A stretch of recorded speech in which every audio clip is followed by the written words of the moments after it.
Agradeço ao Héctor o convite também, né? Que foi ele que me sugeriu tratar desses temas.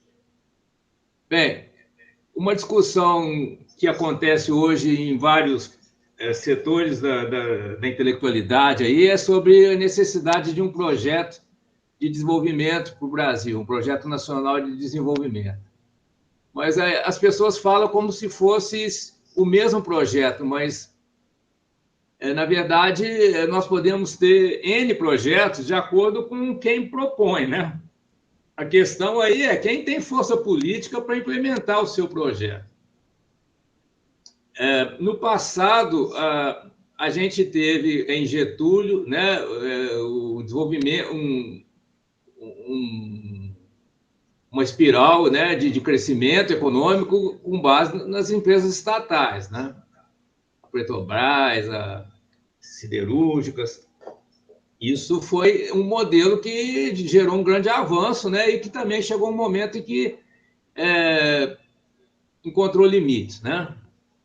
No Brasil, de Fernando Henrique Cardoso, se optou por um outro modelo, cujas consequências estão aqui até hoje, né? Privatizando estatais e, depois do Plano Real, que estabilizou a moeda, né, evitou a hiperinflação, se adotou um método, uma proposta de desenvolvimento que é baseado no investimento externo em dólar, né, e que levou a uma perda de soberania, porque as empresas que foram adquiridas, muitas empresas brasileiras foram adquiridas pelo capital internacional e o centro decisório dessas empresas passou a se situar fora do país, né? Nós temos empresas que têm uma cadeia produtiva distribuída em vários países e o Brasil se tornou apenas um desses estágios da produção, né, dessas multinacionais, e isso faz com que, né, o Estado Federal brasileiro perca o controle da economia, porque esse ecossistema do dólar ele tem suas próprias regras, né? E então nós vivemos numa certa armadilha, uma certa camisa de força, né? Que vem da época do Fernando Henrique Cardoso. Em contraponto a isso, né, nós temos o livro Revolução Burguesa no Brasil, de Florestan Fernandes, que apontava numa outra direção, né? Ele entendia que, pelas características históricas do país, o desenvolvimento brasileiro teria que ser protagonizado pela classe trabalhadora, né? Então, esse foi um dos motivos pelos quais foi criado o Partido de Trabalhadores, para os trabalhadores terem uma organização e ter uma representação dos seus interesses na política, né? Só que o PT chega ao poder após Fernando Henrique Cardoso, certo? Então, ele recebe essa que foi chamada herança maldita. A herança maldita não era só a dívida externa, né, que o PT pagou a dívida externa, mas era um certo modelo em que a economia brasileira serve como um estágio dentro do processo de internacionalização do processo produtivo. Então, né, cabe a nós mais a produção, né, de matéria-prima, né, produtos com baixo valor agregado, e o PT recebe essa herança, né, e faz do limão uma limonada, porque com o investimento público no agro, né, no agronegócio, se conseguiu pagar a dívida externa, né, e até formar reservas em dólar, né, que até hoje seguram um pouco a questão do câmbio. Mas só que, né, isso tem como contrapartida a formação de uma dívida interna. Essa dívida interna, ela tem como credores estrangeiros também, né? Não vamos pensar que a dívida interna é só de brasileiros, né? Mas com esse tipo de modelo que começa com o Fernando Henrique Cardoso e que o PT dá continuidade, transmutando alguns aspectos, né? implementando programas, né, de distribuição de renda, que realmente foram a marca principal, né, dos 2 primeiros governos, do Lula, e que, de certa maneira, possibilitaram o retorno, né, do Lula 3, mas ficou uma dependência da economia brasileira em relação ao dólar, né? Então, por exemplo, a taxa Selic, né, a 15% ao ano, ela tem mais a ver com evitar a desvalorização do real frente ao dólar do que propriamente com a inflação de preços, né?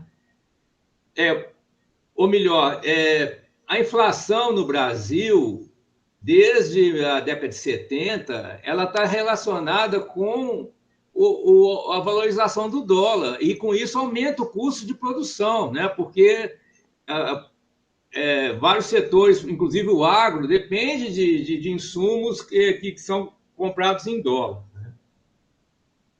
Então, tem esse vínculo entre a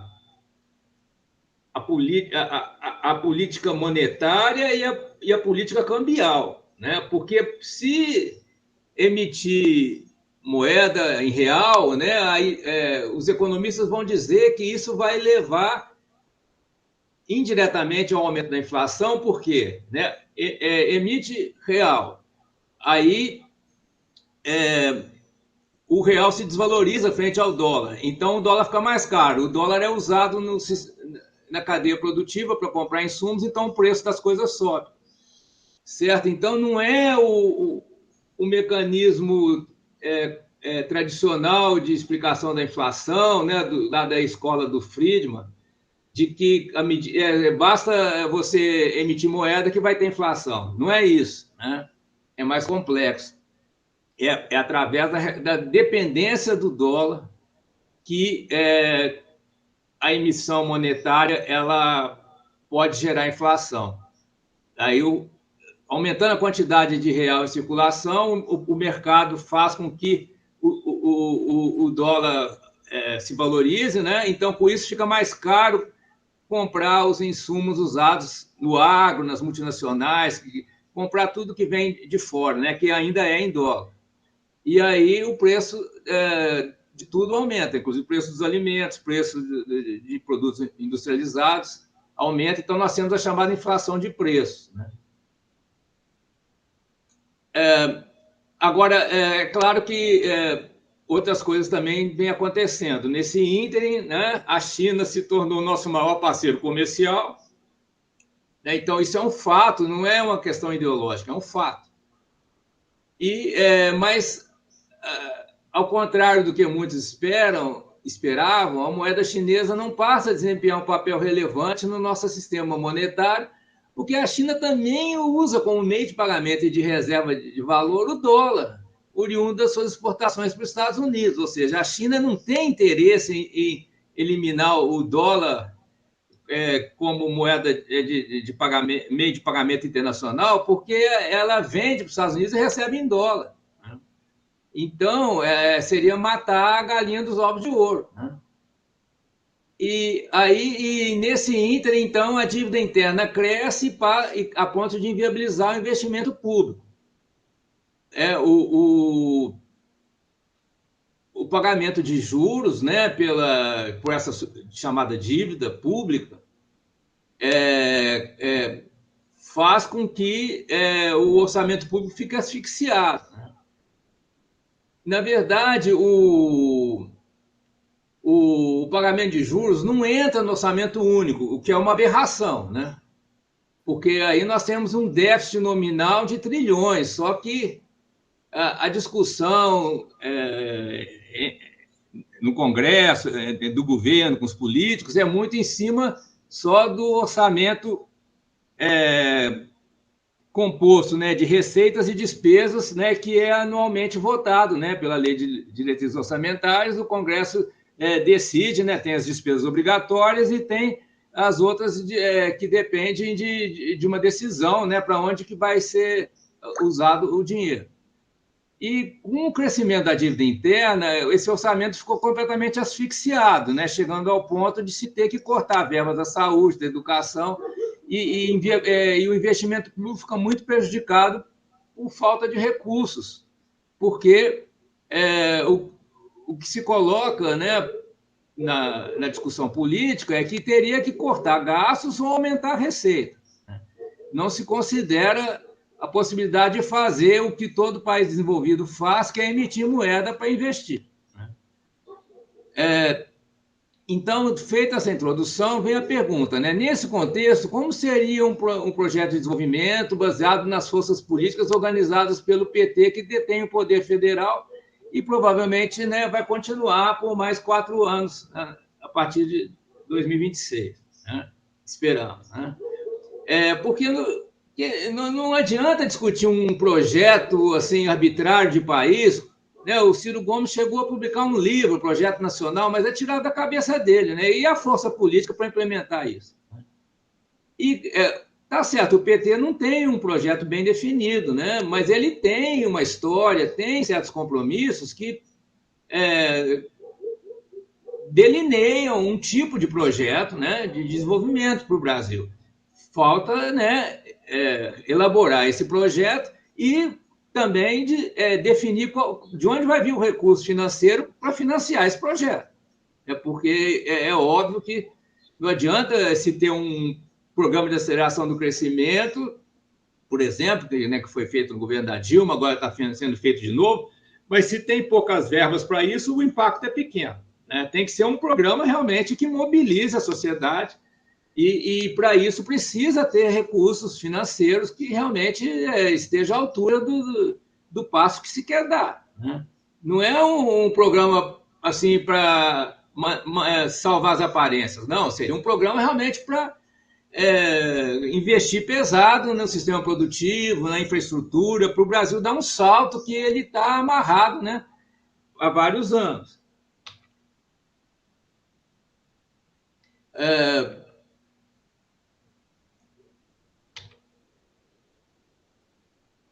A ideia que vem Fernando Henrique, dos governos de Fernando Henrique Cardoso, que é a iniciativa privada que vai investir e vai desenvolver o país, isso realmente está sepultado, né? Porque a iniciativa privada vai atrás do lucro, e não é só não é um lucro qualquer, é o lucro máximo, né? Está sempre visando o máximo de lucro, não interessa ter um lucro pequenininho, né?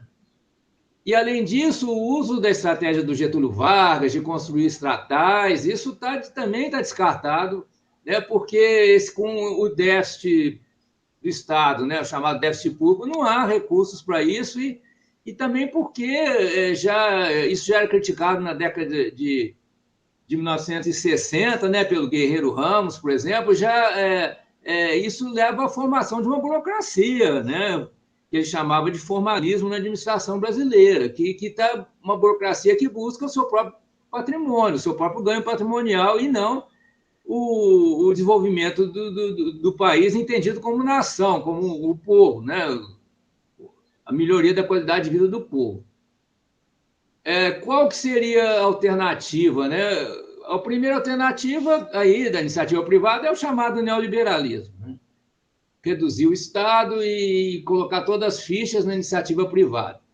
Isso no Brasil, como é que foi? Né? Isso aí levou à entrada de capitais especulativos, né? O dólar, com $1 se compra aí muitos reais, né? E então é fácil o capital especulativo vir aqui, comprar ativos ou investir no mercado financeiro, né? E ter altos retornos. E isso não gera investimento estratégico, né? Por exemplo, investimento em ciência e tecnologia, investimento em ferrovias, não gera nada disso, né? Isso é óbvio. E o método do Getúlio, né? Chamado estatismo, né? Está muito em descrédito, né? Porque o próprio povo não vê que o Estado possa realmente dar conta de tarefas tão gigantescas, né? Até porque a máquina estatal ela ela não é neutra, né, no sentido assim de estar voltada para o bem comum, né? A máquina estatal é sempre usada dentro de certos interesses também, né? Então é complicado você ter um projeto de desenvolvimento guiado exclusivamente pela máquina estatal, né? A própria China abdicou disso, né? Hoje na China as empresas são 50% estatais, 50% privadas, né? Com gestão privada, para evitar justamente a burocratização que aconteceu na antiga União Soviética. E como é que a China consegue isso, né? Eu entendo que o grande segredo da China, que pouca gente entende, é que eles adotam o chamado circuito único, ou seja, em poucas palavras, o Estado, através do Banco do Povo, ele emite dinheiro e usa esse dinheiro que ele emite para fazer investimentos, né? Mandar os jovens chineses para as melhores universidades do mundo para desenvolver ciência e tecnologia, desenvolver produtos, né? Investe localmente em empresas, né? Todas essas empresas de carro elétrico aí são frutos de investimento estatal em localidades, junto com os municípios, né? Então, cada região lá cria a sua indústria de automóvel elétrico com um investimento público, né? E conquistaram o mundo, né? Estão conquistando. Só que no Brasil o Estado não pode fazer isso, porque aqui nós temos um sistema legal, né, que está até na Constituição de 88, que é copiado dos Estados Unidos, é o chamado circuito dividido. Ou seja, o Estado emite reservas que dão suporte para os bancos fazerem empréstimos, e esses empréstimos dos bancos que se tornam a moeda usada pelas pessoas físicas e jurídicas, né? E se o Estado precisar desse real, chamado real de varejo, para pagar suas contas, pagar o funcionalismo, para qualquer despesa do Estado, é com real de varejo, não é com reservas. O Estado não pode pagar os aposentados com reservas ou com títulos, tem que pagar com um real emitido pelos bancos. Aí o Estado tem que captar dinheiro dos bancos pagando juros. Os bancos não vão emprestar de graça, né? Então, a taxa Selic é a taxa que o Estado paga para captar dinheiro de varejo, real de varejo dos bancos. Então, esse chamado circuito dividido, ele destrói a economia dos países, né? Você vê que o Ocidente todo está indo mal das pernas, uma dívida que cresce e que nunca vai ser paga, né? O Estado tem que pagar juros para os investidores, banqueiros ou pessoas físicas emprestarem dinheiro para o Estado a troca de juros, né?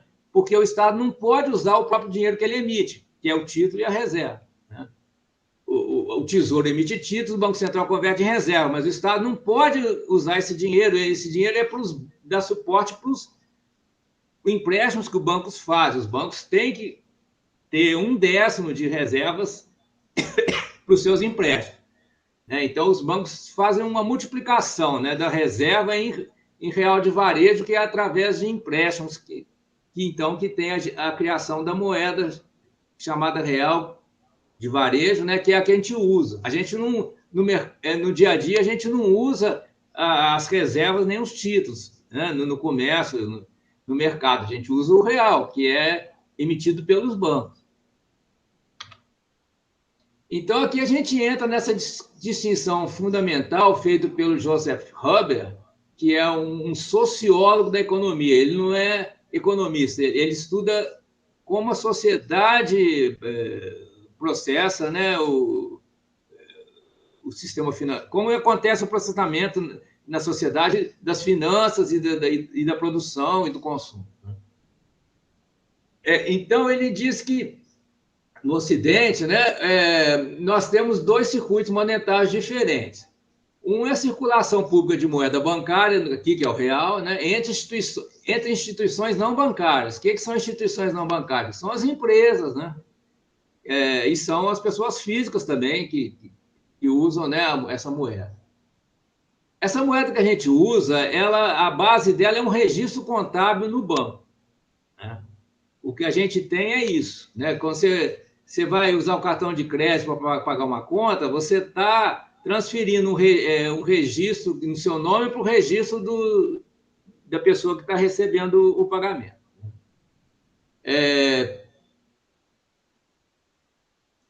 Já o outro circuito é a circulação interbancária de reserva entre bancos, né? O Banco Central é um banco, os bancos públicos são bancos e tem os bancos comerciais, bancos privados, né? Então, reserva é o termo técnico para moeda, no caso real, na conta de um banco, com um banco central. Então, são reservas líquidas, não se trata aqui do patrimônio, do capital de constituição do banco, trata-se de reservas líquidas que são usadas nos pagamentos. Então, se eu faço um pagamento usando o Santander para pagar uma conta que está de alguém que está no Banco do Brasil, certo? O Santander vai transferir reservas para o Banco do Brasil. Essas reservas, elas existem no Banco Central, no computador do Banco Central. Então, elas são usadas, né, para esses pagamentos interbancários. E o Pix é feito em cima disso. O Pix ele é um código do Banco Central que vai ser usado ao transferir de um banco para outro. Pode ser da Caixa para o Banco do Brasil, pode ser do Banco do Brasil para o Santander, qualquer transferência entre bancos. As reservas circulam entre bancos. Agora, o governo não pode pagar as suas contas do funcionalismo com reserva, certo? Então, aí que é o grande problema. Aqui está uma ilustração do circuito dividido. A setinha aparecendo aqui, né? Então, nós temos aqui o Banco Central. Nos Estados Unidos não é um Banco Central, é o Fed, né? Federal Reserve, que é onde se converte os títulos do Tesouro em reservas. Esse Banco Central ele está em contato só com as outras instituições financeiras, só com bancos. Não tem no circuito único que tem na China, o Banco Central, que é o Banco do Povo, está em contato direto aqui com o povo, com as pessoas físicas e jurídicas. Não tem esse intermediário. No circuito dividido, toda a relação vai se dar por meio dos bancos comerciais. O Banco Central não pode ter transação direta com os consumidores, né? Com as famílias, as empresas, instituições. Então, o que acontece? Né? Os bancos criam dinheiro, no caso real, né, de varejo, através de empréstimos para o povo, né? Para o chamado não bancos. Quem que é não banco? Todos nós, né? Pessoa física, jurídica, que não é banco. Então, esse circuito aqui é entre banco e não banco. Essas pessoas, elas pagam um empréstimo aqui, ou tem um imóvel, vai a leilão para quitar o empréstimo, né? E quando esses bancos emprestam, eles precisam ter reservas fracionárias, no Brasil, pelo menos, e nos Estados Unidos, pelo menos 10%. Então, se esse banco ele quer emprestar 100 mil para alguém construir uma casa, ele tem que ter 10 mil em reservas. Né? Só que, ao fazer esse empréstimo, ele está criando dinheiro, né? Porque esse processo ele vai duplicando, né, o dinheiro. Ou melhor, multiplicando por 9, né? No caso, tem 10% de reserva, ele tem 10 mil de reservas que ele pegou do Banco Central, ele empresta 100 mil. Esses 100 mil tem como garantia só 10. Por isso também, né, que junto com outros fatores, que, né, o Estado garante até 250 mil de cada conta de pessoa física. Né? Fora isso, não, se o banco quebrar, né, se o banco emprestar demais e as pessoas não pagarem, né, as pessoas não conseguirem pagar as suas hipotecas, seus empréstimos, né? E todo mundo correr para o banco, todos os credores aqui que colocaram dinheiro no banco, né? Porque também tem aqui, né, as pessoas fazerem depósito nos bancos. Se todo mundo correr lá para o banco para tirar o que foi colocado, o banco não tem como pagar. Aí o Banco Central tem que emitir mais reserva para salvar esse banco. Porque à medida que ele tem reservas, ele pode, né, multiplicar por 9 e ter mais dinheiro para emprestar. Ou para resgatar os depósitos, certo? Então, desculpe aí quem não gosta desses aspectos mais técnicos, mas isso é fundamental para entender a situação do Brasil, a situação econômica do Brasil, e entender por que a China, nesses últimos 30 anos, a China estava atrás do Brasil no Produto Interno Bruto e agora ela dá de braçada, né, no mundo inteiro. Bem, então vamos continuar o raciocínio aqui.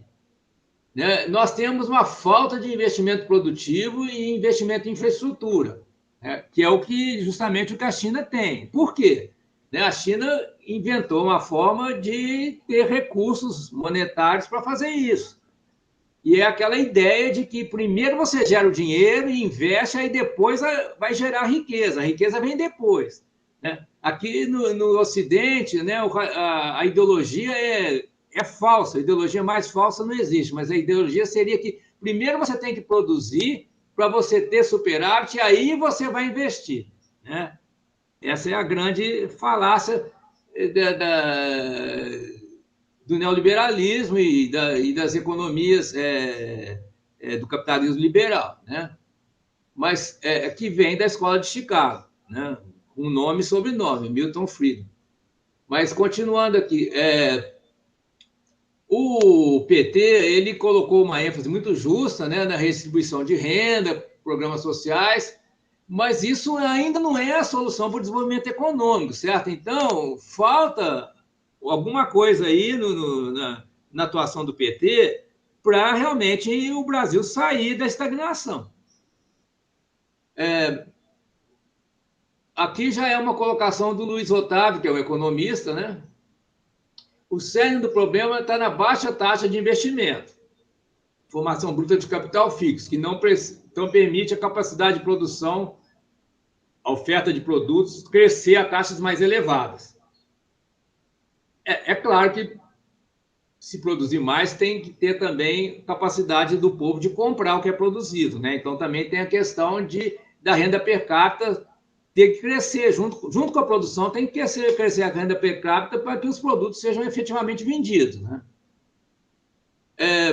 Para aumentar os investimentos públicos, né, para 25% do PIB, que seria necessário para a economia crescer a 5%, seria necessária a adoção de uma estratégia de planejamento de longo prazo, em sinergia entre investimentos públicos e privados. Então, temos um desafio aí, né? E, ao mesmo tempo, a dívida interna cresce, inviabilizando o investimento público dentro da ótica convencional, né? Que teria que haver superávit fiscal para investir no desenvolvimento, né? Mas, na lógica da China, é o contrário.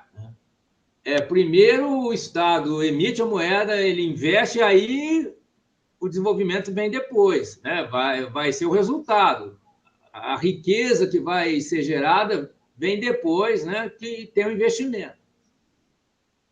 É curioso que no Brasil também tem alguém que parece que pensou assim, que foi o Inácio Rangel, né? Que é muito citado pelo Elias Jabbour, né, que chamava economia de projetamento. Você tem um projeto, então você investe, né, e o resultado vem no futuro. Você não pode esperar já ter um resultado positivo para depois investir, né? Isso fracassa em todo lugar, né? Porque com o circuito dividido, o Estado tendo que pagar juros aos bancos para ter acesso ao dinheiro de varejo, né? A dívida pública só aumenta. Então, não se tem esse superávit, se ficar esperando a vida inteira ter um superávit para só depois investir, então não investe nunca, né? Para investir tem que gerar o dinheiro, alocar ele corretamente, né? No sistema produtivo, na infraestrutura, e aí a riqueza vai vir no final. Então, o financiamento não seria mediante ajuste fiscal, privatização, são completamente insuficientes, né? Essas medidas podem ter outras importâncias, mas não resolve a questão de aumentar o investimento. Qual seria a alternativa para ampliar a produtividade mediante investimento público, né, de maneira sustentável? aí é a proposta de um fundo soberano para financiar o desenvolvimento brasileiro. E tem uma forma de fazer isso sem impactar a chamada dívida pública e sem impactar o câmbio, né? Porque isso aí é fundamental, porque se for por meio de aumento da chamada dívida pública ou se for gerar uma grande desvalorização do real, os agentes econômicos não aceitam, né? E pode ter consequências até imprevisíveis. Como angariar recursos monetários para compor um fundo soberano, né, sem gerar uma espiral inflacionária, que seria, né, aumento da moeda nacional, desvalorização da moeda nacional, aumento do dólar e aumentaria o custo de produção, então o preço dos produtos, né, da cesta básica aumentaria, né? Isso geraria uma inflação, o povo ficaria descontente e o governo cai.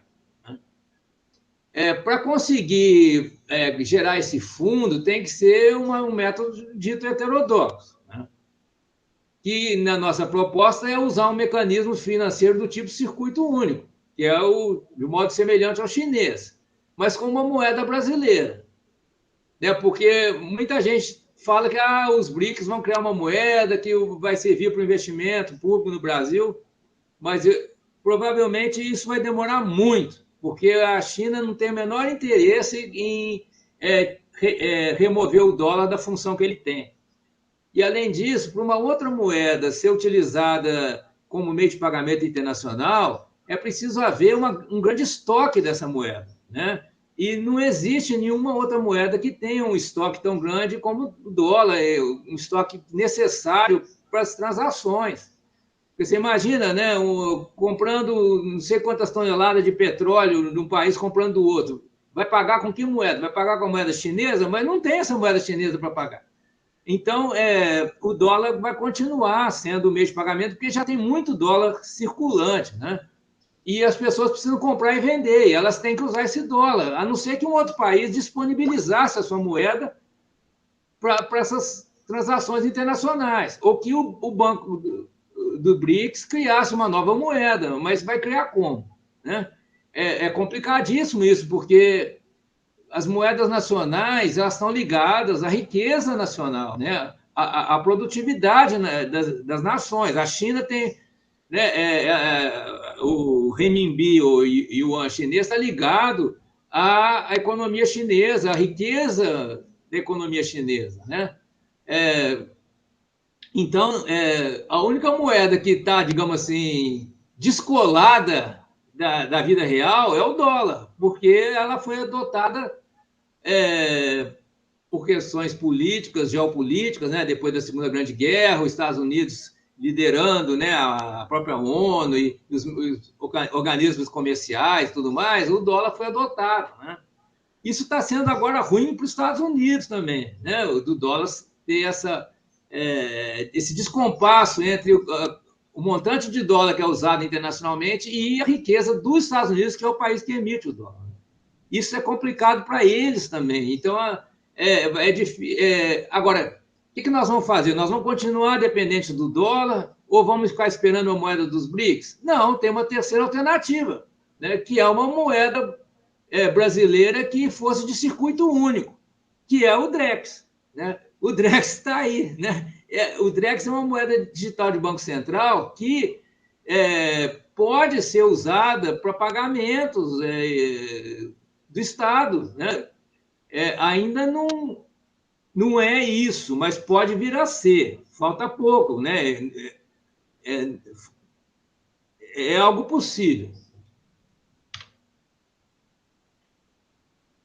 Então, nós propomos a criação de um fundo de investimentos que não seja vinculado ao orçamento público, ou seja, esse fundo vai ser gerido, né, pelo BNDES, com o IPEA, e também eu acredito que é necessário algum mecanismo de participação popular para ter transparência nisso aí, ou para as propostas, os projetos oriundos do povo possam ser encaminhados para essas instituições gestoras do fundo, né, para captar, né, financiamento.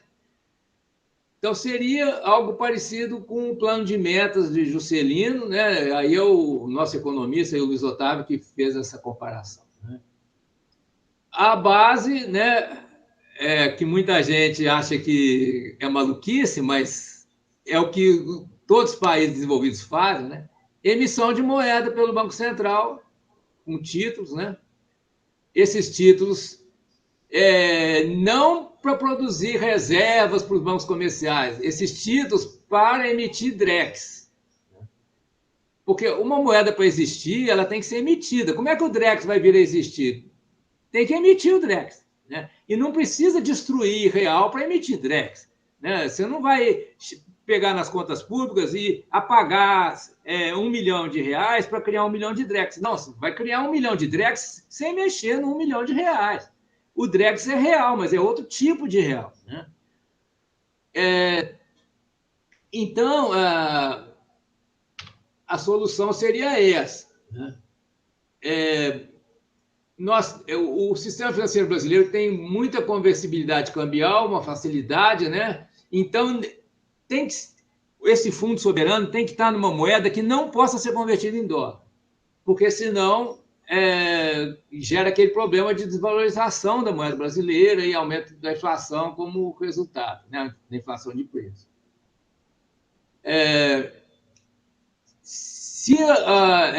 Então, não pode ser uma emissão de reais de varejo. Como é que o Estado ainda hoje poderia emitir reais de varejo? Emitindo papel moeda. Papel moeda é real de varejo emitido pelo Estado, só que não é mais usado, né? E seria muito estranho emitir uma grande quantia de papel moeda, seria perigoso, porque o papel moeda ele circula sem controle, ele circula em alta velocidade, vai passando de mão em mão.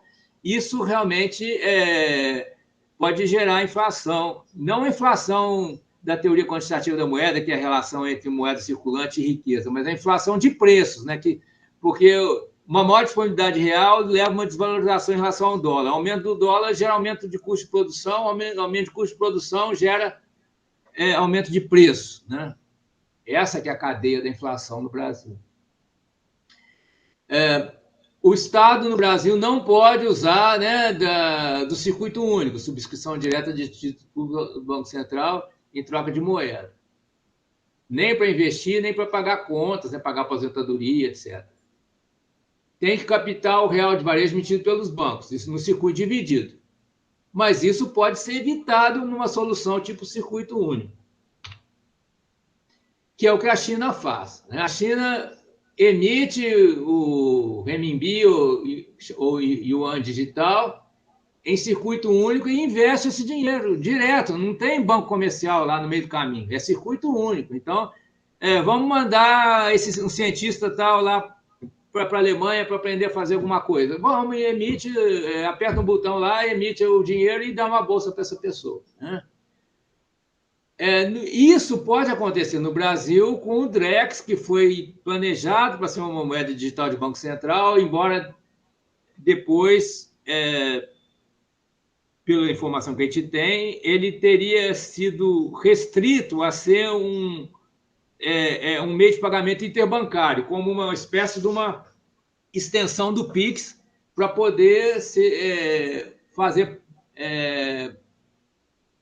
reserva, para poder ser um meio também de poupança, quer dizer, porque o PIX, você não tem como guardar o PIX. O PIX ele existe por uma fração de segundos, né? Ele é um código que é gerado no Banco Central para transferir dinheiro de um banco para o outro, mas você não pode ter uma poupança em PIX. Né? Já o DREX ele vai possibilitar isso, vai possibilitar que os bancos tenham uma conta em DREX, né? Agora, seria importante, então, estender essa possibilidade de ter conta em DREX para pessoas físicas e jurídicas. Então, o Estado poderia emitir o DREX e depositar numa conta de uma cooperativa, por exemplo, para comprar uma máquina. Né? E a grande vantagem disso é que a moeda digital de Banco Central, como o DREX, ela pode ser configurada para certos usos pré-definidos. Então, se o BNDES concede uma certa quantia em DREX para uma cooperativa comprar um trator e alguém lá vai desviar esse dinheiro para aplicar em dólar, o Drex é cancelado, né? Porque ele existe dentro do computador do Banco Central, então ele só pode ser resgatado, por exemplo, para pagar aquela máquina. É igual quando a gente tem uma verba da FAPESP para comprar um certo equipamento. Se você quiser comprar outra coisa, a FAPESP não aceita, né? É igual cartão de alimentação. Cartão de alimentação só serve para comprar comida. Se você quiser comprar bebida alcoólica, o caixa do supermercado não aceita. Então, essa é a ideia de uma moeda que tem uso pré-definido. Então, isso evitaria que os especuladores convertessem em dólar ou em outra, o que usasse essa moeda para especulação financeira. Ela é imune à especulação financeira. Ela tem um valor fixo, né, e só pode ser usada para aquele fim que ela foi designada. Então, por isso que teria que ser, quer dizer, por duas razões que teria que ser o Drex de varejo, né? Primeiro, porque a emissão dele não aumenta a dívida pública, pode ser três fatores. A emissão do Drex não vai aumentar a dívida pública, porque ele é criado do nada, né? A alocação dele pode ser pré-definida, né? E não é convertir, não pode ser usado para outros fins. E, bem, na verdade, são várias vantagens, né? Eu até escrevi um texto em 2019, né, falando isso, o uso da moeda digital de Banco Central para o desenvolvimento humano. Tem várias vantagens, né? Mas as principais aqui são essas que eu citei. Filosoficamente, né, já que nós somos filósofos, estamos num contexto de discussão filosófica, a base filosófica disso é o chamado cartalismo, o conceito de dinheiro que vem de Napp, né? O dinheiro não se limita à base metálica ou material, né? Não é só o capital no sentido de Marx, do livro Capital, né? Mas ele se estende no domínio jurídico e político, sendo uma criação do Estado para o exercício do poder, né? Então, o que dá a existência do dinheiro, esse dinheiro digital que nós temos hoje, são instituições, são leis, são métodos de contabilidade dos bancos, né? E são, em última análise, forças políticas, né? que instauram e usam o dinheiro, né? Eu sei, tem gente que ainda tem aquela ideia que o dinheiro tem que ter um lastro no ouro, né? Então elas vão lá e compram ouro, né? Mas essa é uma ideia medieval, certo? Já a história do dinheiro já passou por várias fases e a fase atual é essa, né? O dinheiro não precisa ter uma base material, né? Ele precisa ter uma base institucional, na confiança que as pessoas têm na instituição que emite a moeda, né? Então, tem gente que confia em criptomoeda, né? Por quê? Porque ela tem um sistema de manter, né, o seu valor, de manter a propriedade, né, a posse daquela moeda da parte das pessoas é garantida por vários computadores, né, distribuídos no mundo todo. Então, a pessoa tem confiança. Bitcoins, agora o stablecoin. O cartalismo tem duas consequências, uma boa e uma ruim, né? A consequência ruim é o capitalismo financeiro, né? Que as pessoas, com base na boa-fé, na confiança, elas entram em pirâmides, né? Financeiras, em que né, com base num certo valor, ele vai sendo desdobrado e multiplicado, e no final, né, não existe nada que garanta todos esses desdobramentos, né?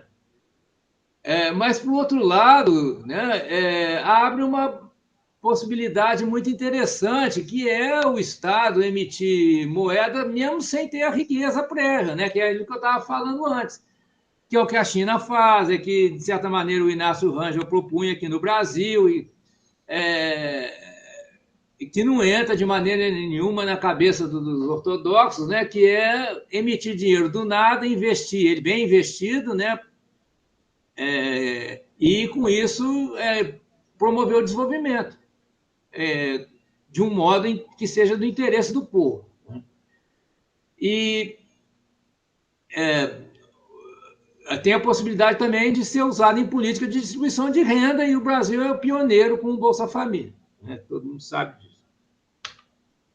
Embora o Bolsa Família ainda esteja entrando no orçamento único, mas não precisaria.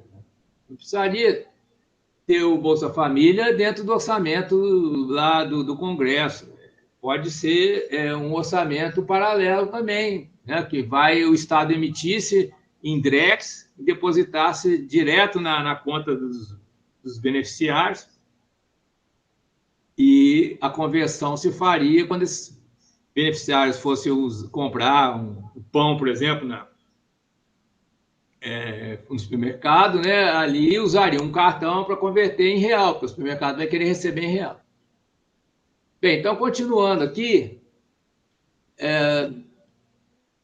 nas versões contemporâneas, né, as emissões chamado dinheiro digital, né, não tem laço material, né, mas estão baseadas na confiança que o povo tem no Estado ou em agentes privados, como no caso das chamadas criptomoedas. Constitui dinheiro fiat, né? Então, tem teorias sobre isso que ainda não entraram aí no currículo da academia, mas a gente encontra, né, vários trabalhos bem consistentes, né? A teoria monetária moderna, a teoria do dinheiro positivo, que é do Huber, esse que distinguiu o circuito único do circuito dividido. Então, o Estado democrático pode emitir dinheiro para o investimento público sem necessidade de ter superávit fiscal, acreditando os valores para agentes da economia popular, né? Sem necessidade de haver uma riqueza prévia que sirva como laço para as emissões. É claro que não pode abusar disso, né? Porque aí entra numa situação que está os Estados Unidos com abuso de emissão de dólar, né? Mas com moderação, né? Até a bebida alcoólica sem metanol, né? Faz bem, com moderação. Tem uma questão que eu acho que eu nem vou discutir aqui, porque é muito complicada, mas é que essa proposta ela implicaria que a contabilidade pública não usasse o mesmo sistema das empresas privadas. Por isso que, então, se poderia emitir moedas sem aumentar a dívida pública, porque seria uma emissão só tem credor, não tem devedor. Mas aí, nesse ponto, né, eu divirjo, inclusive, da própria teoria monetária moderna. Na teoria monetária moderna, o dinheiro, a moeda, é uma relação entre um devedor e um credor. Então, você não pode ter crédito sem ter débito. Isso é a essência do método das partidas dobradas, que é usado nas empresas privadas e que foi levado para a administração pública, né? Só que eu questiono isso, mas eu acho que isso é uma discussão para daqui a 50 anos, porque até as pessoas...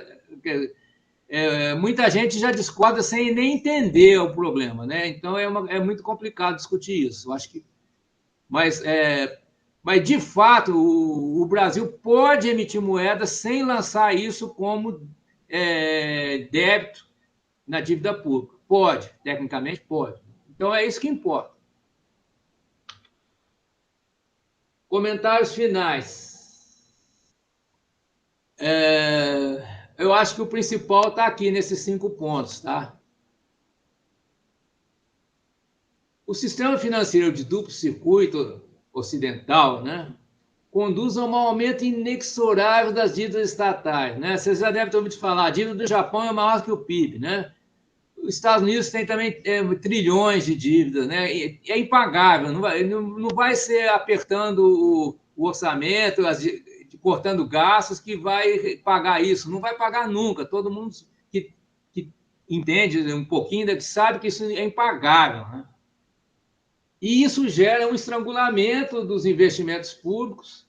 O valor de compartilhar, né?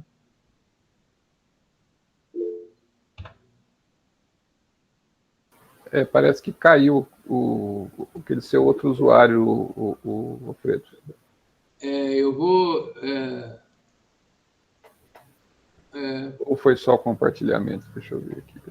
Acho que foi só compartilhamento. Por que será? Não, Olha, eu levantei a mão, eu levantei a mão, foi esse ruído, não sei se alguém caiu aí. não. Foi o. Alfredo, você caiu, sim, você estava com duas contas, né?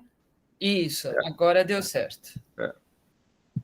Eu já cheguei nos comentários finais, né? Que eu falei que são os 5 pontos principais.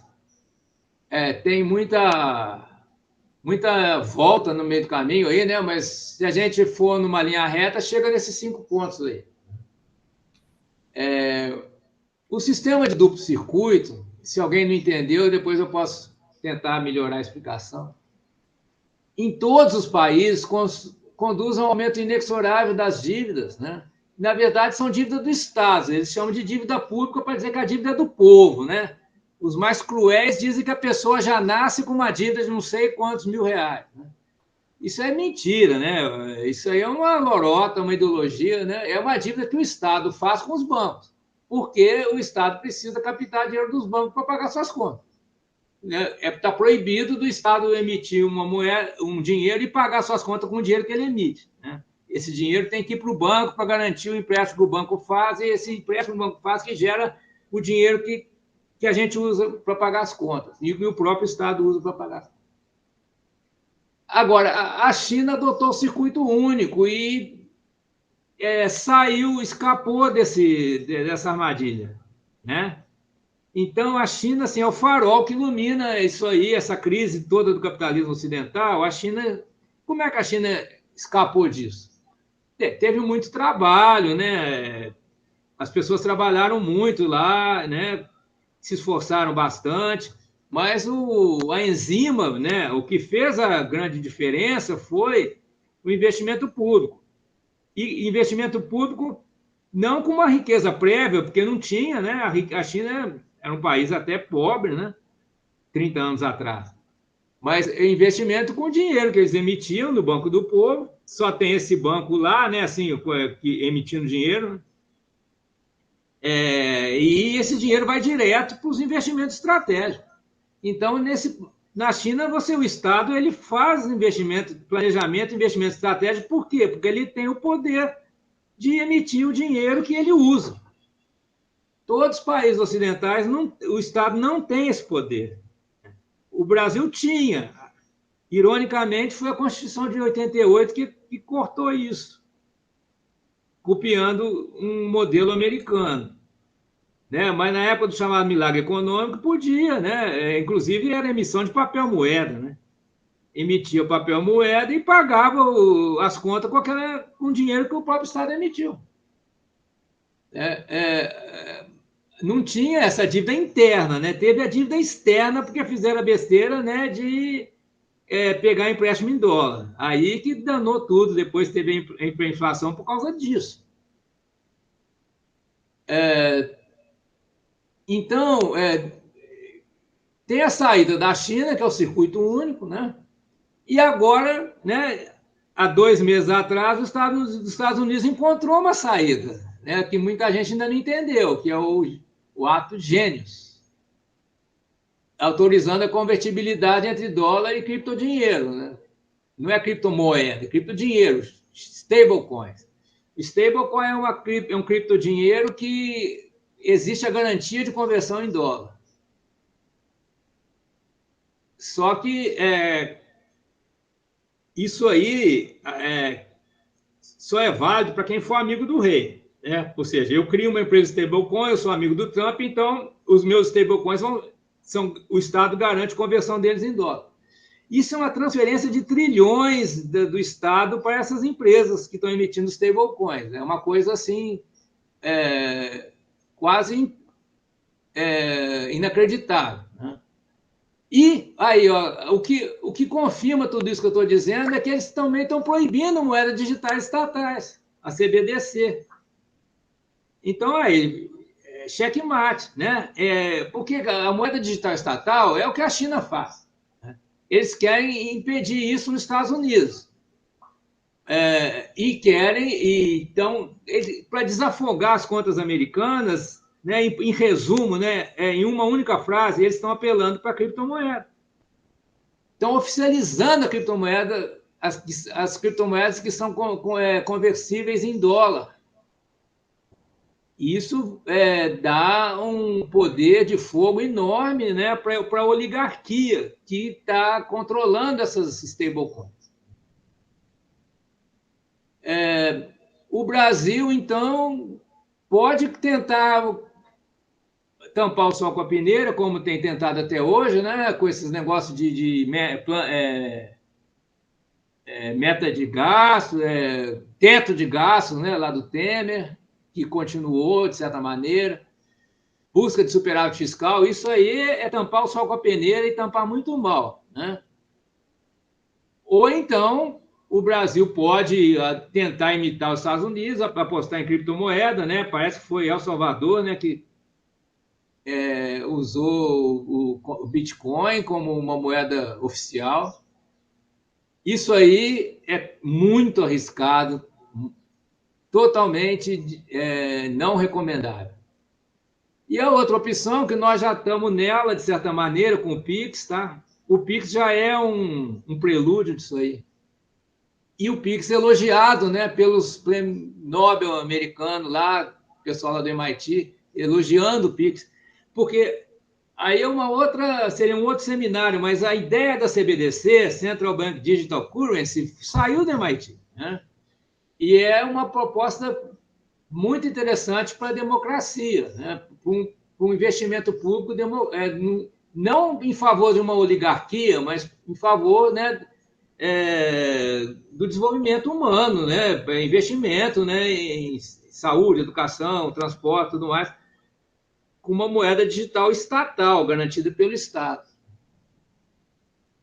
Só que, né, isso foi parar no Congresso americano e eles barraram, né, CBDC nos Estados Unidos e agora estão investindo nas criptomoedas privadas. Stablecoin é uma criptomoeda privada. O CBDC é uma moeda digital estatal. Certo? Já respondendo a pergunta da Mariana, né? Moeda digital é o mesmo que criptocorrência? Não. O lastro é a confiança em ambos os casos, né? Tanto da criptomoeda privada quanto da moeda digital estatal, não tem lastro material nenhum. É um processo computacional digital. Tem um código, né? E se as pessoas confiam, tem valor. Se as pessoas não confiam, perde o valor. Por isso que é tão perigoso assim, investir em criptomoeda privada, porque quando as pessoas estão confiando, elas estão valorizando. Mas se de repente as pessoas perder a confiança, não vale mais nada, porque não tem garantia nenhuma. Já a moeda digital estatal, ela é garantida pelo Estado, e o Estado tem poder no território, né, de cobrar taxas, impostos e fazer valer as leis, né? E mais importante, o Estado tem poder de emitir títulos, né? e gerar mais dinheiro, né? Para pagar as contas, né? Então, um Estado soberano, monetariamente soberano, quer dizer, o Estado que emite a própria moeda, nunca vai à falência, que ele emite mais dinheiro para pagar suas dívidas. Poderia, inclusive, se fosse o caso, mas aí eu tenho cuidado de falar isso, que as pessoas ficam achando que eu sou meio ruim da cabeça, mas se o Estado brasileiro quiser emitir trilhões e liquidar com a dívida pública, ele faria isso. Só que ele não quer fazer isso porque usa a taxa Selic como uma forma de controlar a inflação, né? Na verdade, está controlando o quê? Está controlando o câmbio, né? Porque uma taxa Selic alta vai atrair dólares, né, para pessoas que vão converter dólares em reais para investir em título do Tesouro, né? E depois elas voltam isso quando o dólar está valorizado. Quando o dólar flutua para baixo, a pessoa vende os títulos, né, e recompra dólares mais barato. Então, ela tem dois lucros. Primeiro, comprar reais com dólar em alta. Segundo, os juros que ela vai receber do título do Tesouro e que depois ela converte em dólar na baixa do dólar. Então, é muito interessante isso. Por isso que tem a taxa Selic alta e por isso que o governo não quer baixar, né?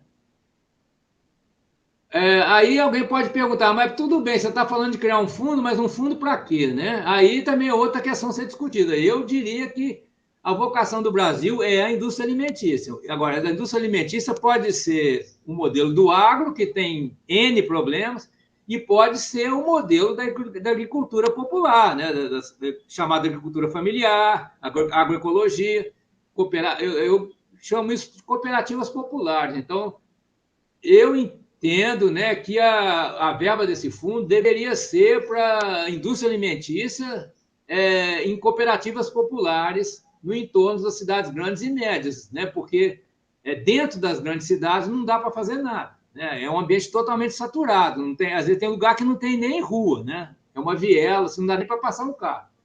Então, como é que vai plantar coisa ali? Não tem jeito, né?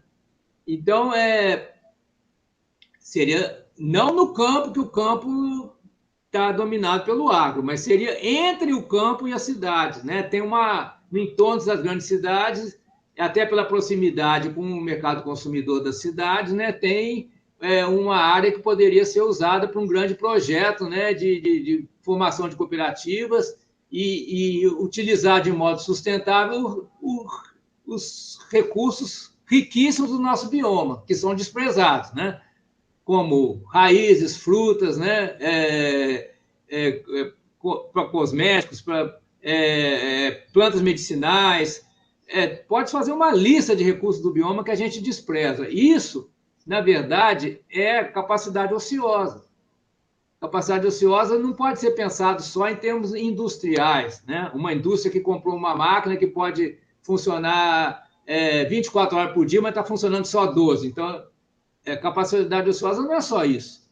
Né? Se nós temos aqui um produto muito requisitado, por exemplo, o café feito com açaí, e não, tem muito açaí aí para ser utilizado, mas ninguém está produzindo o café do açaí para atender a demanda. Né? Isso é capacidade ociosa também, pensando em economia ecológica, a economia humana ligada com o ecossistema.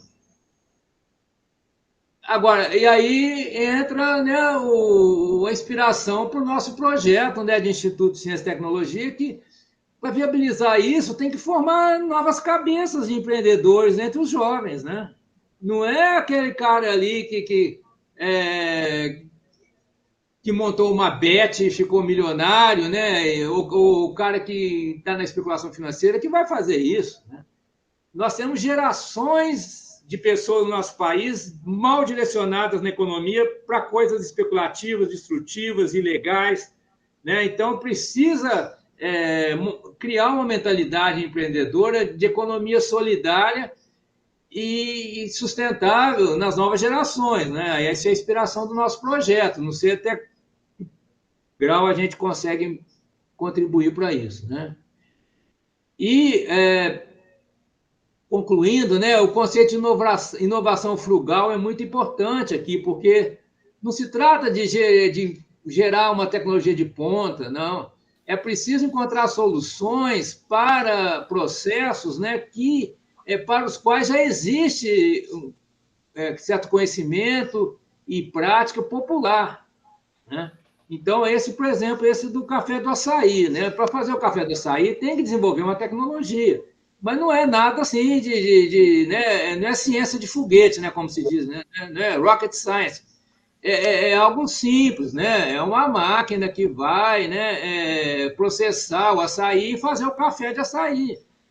E tem, então, que produzir essa máquina, tem que criar empresas, né, que vão plantar, vão colher, vão processar o açaí, vão criar uma marca, né, de café de açaí, e vão distribuir isso no mercado interno. Então, é isso que tem que fazer. Isso é inovação frugal. É uma inovação de pequeno porte, mas que vai dar uma diferença. Né? É uma diferença que vai fazer muita diferença na economia, para usar a expressão atribuída ao Bates. Certo, gente? Então, é basicamente isso que eu tinha para trazer hoje, né?